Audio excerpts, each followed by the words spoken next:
Now let's talk football. And by the way, Bobby, good to see you. Doug, thank you for being here. I'm honored. So first of all, I'd be lying if I didn't say that I wish we were in New Orleans. But that aside, I mean, obviously, I couldn't be prouder of the team, the players, the fans, the coaching staff, front office, and so I just want to say thank you to Adam Peters and his staff for what you did, Coach Quinn and Dan, your staff, and then obviously it's a testament to your leadership, the culture that we built, and where we ended up. NFC Championship game, first time since 1991. And obviously acknowledge the players, Bobby, but also all the players, just showed up. It was a new situation, and you guys killed it. And so just mentioning the captain, Zach, Terry, Jeremy, Bobby, and obviously Jaden and what he did. And lastly, I wanted to say on behalf of our ownership group, thank you, DMV. We couldn't have done it without you. You showed up, and thank you to our community of fans. I mean, I couldn't believe when I was out. I went to every game, and I'd see Commanders fans and faithful everywhere I went, and it just grew and grew and grew. And I can't tell you how much it means to all of us here, the team, to feel supported when they go to war, when we go to war, knowing that the fans are on our corner, it means a lot to us. So with that, future is bright, and I'll open it up to questions. Josh, over here, John Kime, ESPN. So may as well get this one out of the way first. It's become a topic again, but what plans, if any, do you have about with rebranding, whether it's name, jersey, and how does winning impact how you view that situation? Yeah, so just to hit the name first, like we're focused on, we're back to saying, what we said all last year, which was focused on winning football games, on getting prepared for next year, on fixing up Ashburn and the stadium. We could talk about that, and then on engaging with the community of Washington. And so right now, and now in this building, the name Commanders means something. It means that it's about players who are love football, are great at football, hit hard, mentally tough, great teammates, and so it's really meaningful that that name is growing in meaning. And so, but as far as rebranding and bringing our past, which obviously I grew up with, and all the Super Bowl championships and our future together, you're going to see us head back towards, honoring our past and bringing it together with our future. And how does winning impact, how does this season and the winning impact how aggressive you may want to see the organization be when it comes to free agency and other moves this offseason? Look, we're looking for Commanders. And whether it be free agency, trades, draft, and obviously we have a lot of cap flexibility. We have a full slate of draft picks. Certainly we're going to be talking to other teams where we can find players that, are great at what they do and fit our culture and are great teammates and are situationally aware and hit hard and are tough. Like we're gonna get them to come. And so, we're totally focused on improving our team from last year, and I think we're going to do that. Josh, Ben Standig with The Athletic. To the point of improving on the team, you guys, obviously, with Jaden, it looks like you may have found a really good young quarterback going forward. That also comes with the opportunity with him on a rookie contract for the next couple of years. How do you kind of assess that opportunity, and do you think that leads to being more aggressive in free agency this year? Yeah, we have a massive opportunity, and we're not. None of us are taking that lightly. We're all fully committed to continuing to build our team and be elite over the long term, right? And so, and obviously that that we understand that contract and those dynamics. And so, like I said, where we can find players that fit us and that we think are going to bring it, we're going to go after them. And so, I don't know how that translates to aggressiveness in free agency, where Adam and Dan are hard at work, and they're going to advise me on that. But certainly, we're going to do everything we can to improve our team.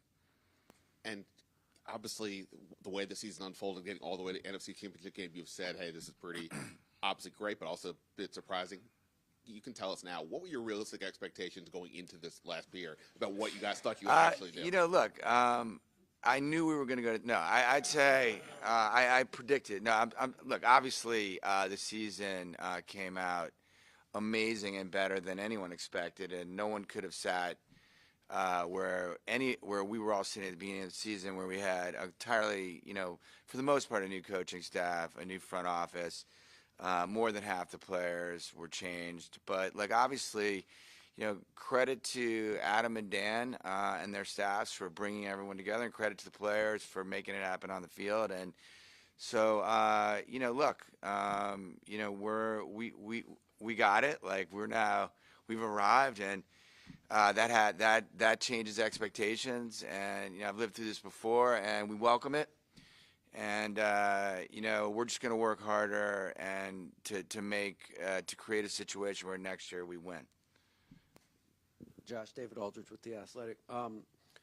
In terms of a new facility, new stadium, I should say. Yep. What's your vision? What did you want in terms of? Do you want just a really great stadium, or do you see it as an opportunity to kind of really transform a neighborhood and have more bells and whistles in terms of restaurants, housing, all of those things that some other teams have tried to do?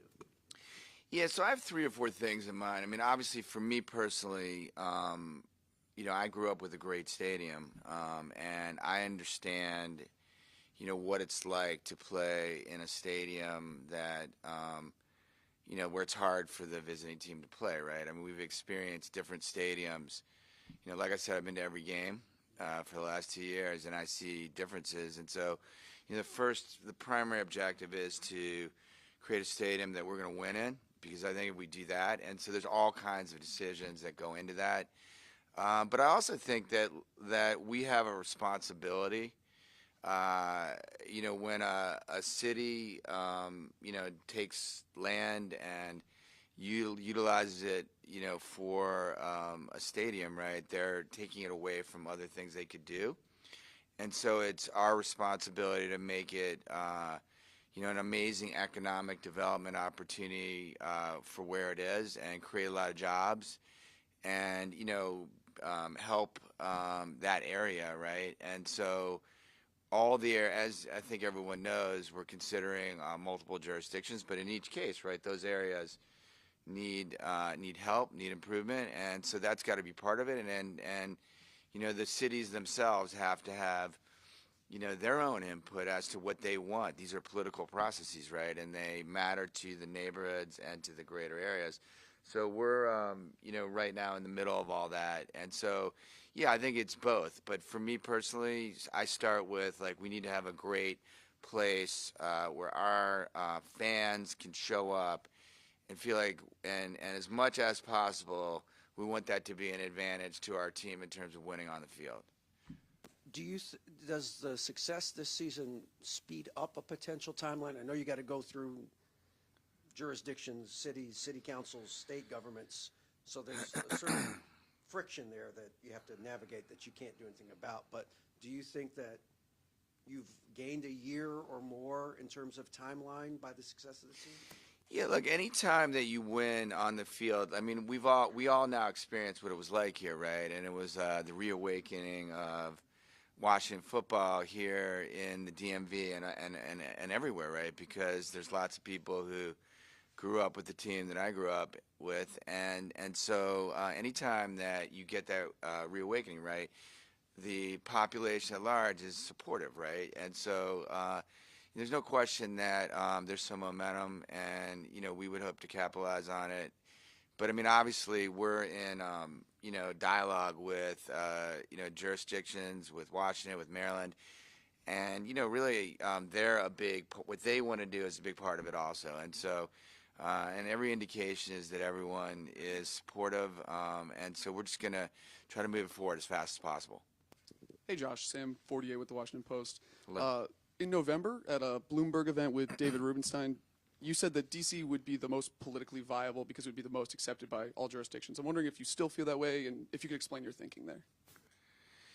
Yeah, look, I think that obviously the DMV, right, is 3 jurisdictions, and it turns out DC's in the middle. Plus, we, it's the location maybe, but plus because of the history, it's location that when we do surveys is the most acceptable. But there's a lot of things that go into this, and we play in Maryland right now. We have an amazing relationship with Maryland. And like I said, it's not just our decision. Like, the decision is about the specific regions and areas and states themselves and DC itself. So, like, we have a lot of dialogue going with everyone, and we're going to keep pushing forward. Yeah, that I continue to, kind of just be transparent about what the surveys say and how the area feels at large. But that doesn't mean that there's not a lot of support in Maryland, a lot of support in Virginia. There is. But obviously, D.C. is, kind of aligned with the history and happens to be the easiest place to get to for the most number of fans. And I was going to ask you, how does that thinking, how does, the studies kind of inform your multi-jurisdiction discussions that you're going to have over the next weeks and months? Yeah, look, these are very, complicated things to decide, right? So you have zoning, you have real estate, you have what you can build, what you're allowed to build, and site planning. And so certainly it's an important part of the mix, but it's not the only factor. Josh Berry-Sverluga from the Washington Post. This is a public-private partnership you're talking about with the stadium. Do you expect to pay for the actual building yourself and get government to help with land and, infrastructure, or do you expect to get public money for the building too? Yeah, look, obviously we're having a lot of discussions right now, and it would be, I don't think it would be appropriate for me to get in front of the governments that we're talking to, the Maryland government, DC government, PG County. I mean, I think it just wouldn't be appropriate, but I appreciate the question. And just kind of a minutia thing, Dan Quinn at the end of the season talked a little bit about your kind of week-to-week input with Adam and him going through the process. He mentioned Friday calls. Wherever you were around the world, you were always available. And what do you get out of that? What was the process like, and what sort of what's the advantage for you to having such? Yeah, I'm just learning, to be honest with you, from people who've been kind of good at this for a long time, and obviously very happy with what we've got here, and but ultimately, right, to a large extent, I have professionals running the team, running the front office, and so I'm somewhat deferring to them. But obviously, ultimately, right, I have to make sure that I understand, what's going on enough that if there was something that I disagree with, I would, involve myself. But right now, very happy with the leadership I have in place. Josh, Steve Weiner from the Associated Press. Following up on John's question earlier, is it safe to say the commander's name is around just to stay? Is that safe to say from your standpoint? Yes. And we're actually, I think it's now being embraced by our team, by our culture, by our coaching staff. And so, we're going with that. And I'm curious, how did your experience kind of dealing with the city of Philadelphia and Comcast and all that with the arena kind of affect your stadium thoughts here? And obviously, you're dealing with 3 jurisdictions here, maybe 2 there. How did that sort of affect or maybe help you prepare for this? Yeah, look, anytime you go, like our North Star, it really is the same approach, which is ultimately like, what's the best, like I said, there's a lot of factors, but what's the best thing to do for the underlying population, kind of, and in the case of Philly, we ended up in an amazing situation where we're developing an arena, in the sports complex in Philly for the Sixers. We're developing the Center City in Philly. We have Comcast as a partner. We're getting hockey and basketball. So I think that we ended up with an amazing situation and for Philly, right? And obviously it's a little more complicated here because it's multi-jurisdictional, but we're keeping our eye on the same thing and trying to balance everything. And do what we think is the best thing for the city, for the overall region, and the fans. and the team, and that's how we're going to think about it. But it was a good education. Hey, Josh. Eric Flack from WUSA 9. Emails from the city show that you personally called Chuck Schumer trying to get the RFK bill passed, and that you personally called with Jason Wright, Wes Moore, to try and get Maryland to back off. How do you look at somebody from Maryland and say you're seriously still considering Maryland when you seem to be so laser focused, including that picture in the Oval Office, on a DC option? Look, I would say that Maryland's been amazing. Governor Moore and his team have been amazing, and actually, what we were trying to do is get DC to the table. So, I want to make sure that we're clearing up this misconception. DC was not at the table because they didn't own the land. They didn't have control of the land. So what we wanted to do, and what we accomplished doing, was to allow for the federal government to transfer control of the land to D.C., right? Now, D.C. has to decide what it wants to do.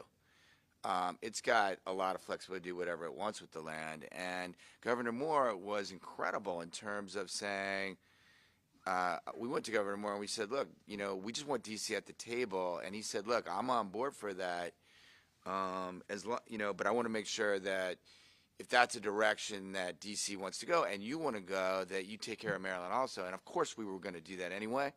And so I think that there's no nothing has been decided, and we're going down both paths at once. And that was the whole conversation. So all that happened so far, and, yeah, I was working pretty hard to get D.C. to the table because I thought it was the right thing to do. And now we got the hard work of figuring out the multitude of specifics that you need to figure out when you're doing something like this.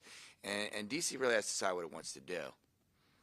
Days after the RFK land became official in DC hands, you made, in your ownership group up with the Sixers, made a pretty surprising about face and reached a 50-50 partnership with Comcast on an alternative arena agreement there, as opposed to you financing a downtown arena. Yep.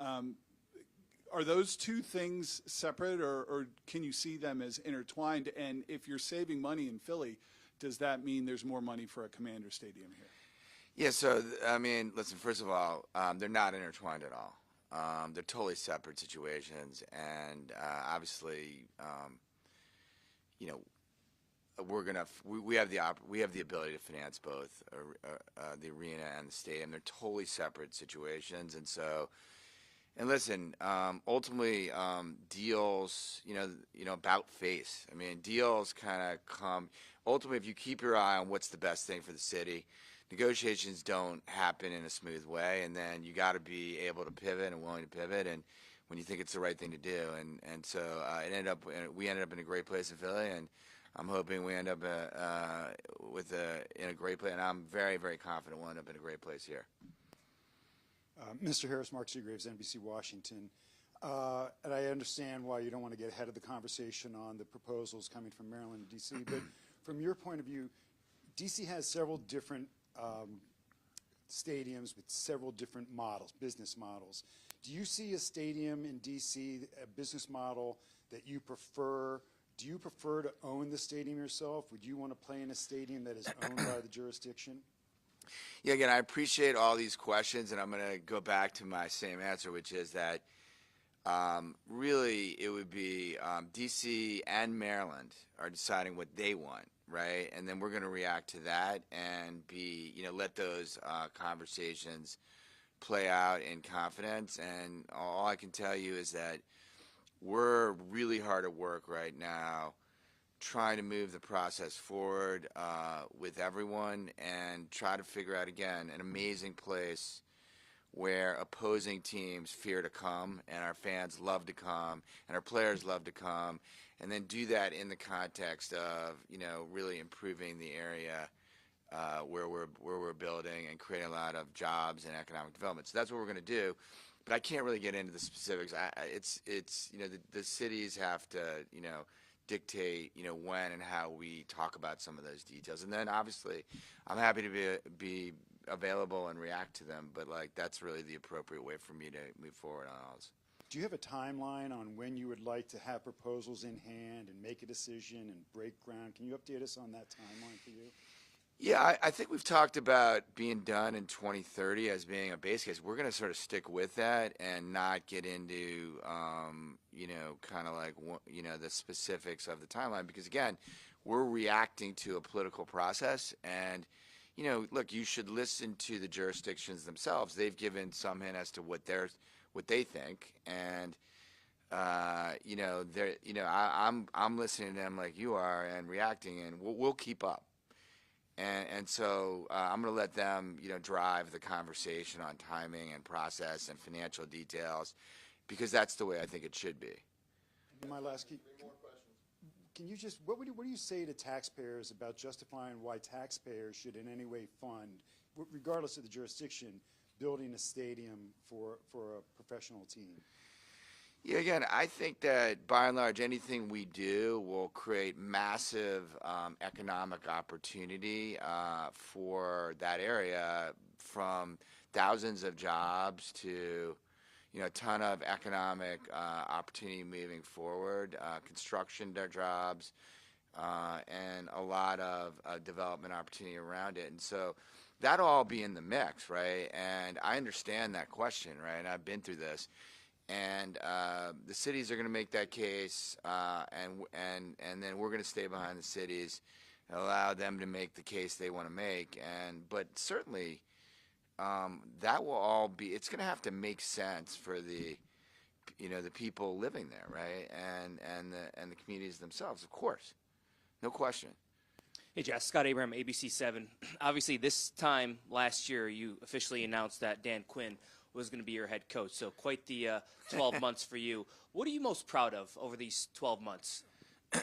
What I'm most proud of, obviously, there's a lot, honestly, that I'm proud of. But first of all, the leadership. I think I made the right leadership choices. And, Mark Klaus now in the building, in the business. We're going to be a lead on the business side. But I really feel like, as I said to you then, my most important 3 jobs were picking a coach, picking a GM, and then picking someone to lead the business. And I feel great about where we are and the leadership we have in place. Secondly, I feel super proud, obviously, of how excited and happy the Washington community is and the reawakening of Washington football. And that's everything from like how we played on the field and, what we did on the field. And really, obviously we won 4 games last year, and to be going to the NFC Championship, how can you not be proud of that? I'm very proud of that and very appreciative of the players and everyone who was involved in that. But also, listen, I wandered around.